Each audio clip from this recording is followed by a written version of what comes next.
10 most annoying things about men who say the morning after, I told you Liverpool would win. I did. Number 10. I told you. You did say Liverpool were going to win, but you didn't see the game, so how do you know what travesty it was? Oh, I don't know that it was a travesty, but... Of course it was a travesty. Kleb was a penalty. Results were result. And the Liverpool penalty was, well, Wenger said it was dodgy, and it was distinctly dodgy. Wenger would say that. But it was a 4 compared to the Kleb one in the first leg, which was an 8, you know, and if these decisions like that go against you. Also, Arsenal scored one of the greatest goals I've ever seen.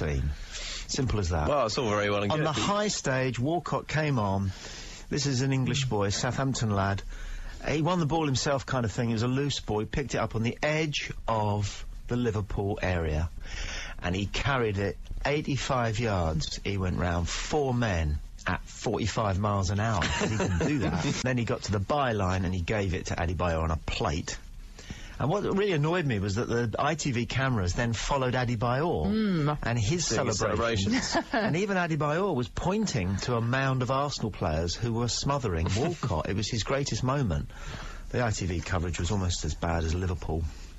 10 most annoying things about Wimbledon, anyway. Because Wimbledon's just annoying, isn't it? I mean, it's interesting. I love Wimbledon. But yeah, we all love Wimbledon, but there are annoying things about it. The newspapers with their Wimble puns. For a few days beforehand and right the way through, everything is Thimbledon if they get a photograph of a woman knitting. Or Wimblebrum if there's a guy there with a Wolverhampton t-shirt on or something, you know?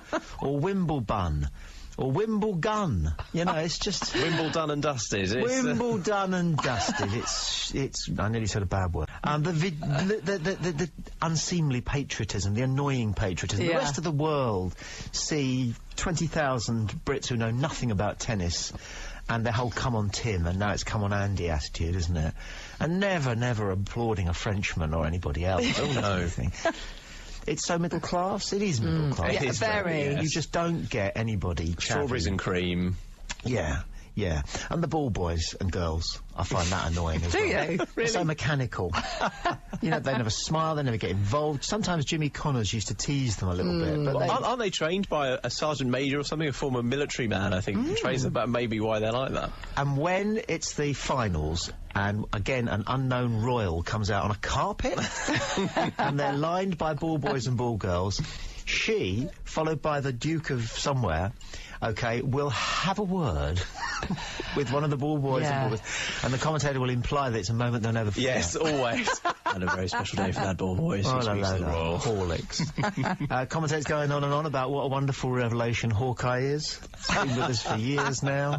But anything on Xbox is more sophisticated. They love their technology, their graphics. Shut up, the grunting.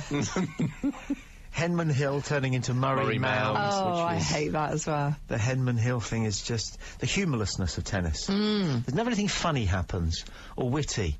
You've got to go back 20 years to Ilie Nastase, or Jimmy Connors used to bend down to receive serve, and then if it was a lady line judge behind him, he'd pretend that she was looking up his shorts. It's not exactly the greatest joke ever done, but it was something. The downpours and the speculation about the downpours, and the rain and the speculation about whether or not they're going to be able to fit it in by Sunday, and those guys pulling that tarpaulin along. That with looks the like bottom hanging out falling of their over, jeans. getting trapped underneath. People in the crowd with binoculars. What are they looking at? Yeah. But most of all, the fact that there will still be somebody at Wimbledon who will get a smattering of applause this year, and probably for 100 years, with this piece of witticism, they'll just go, "Come on, Tim." And it'll all kick off. It's so annoying.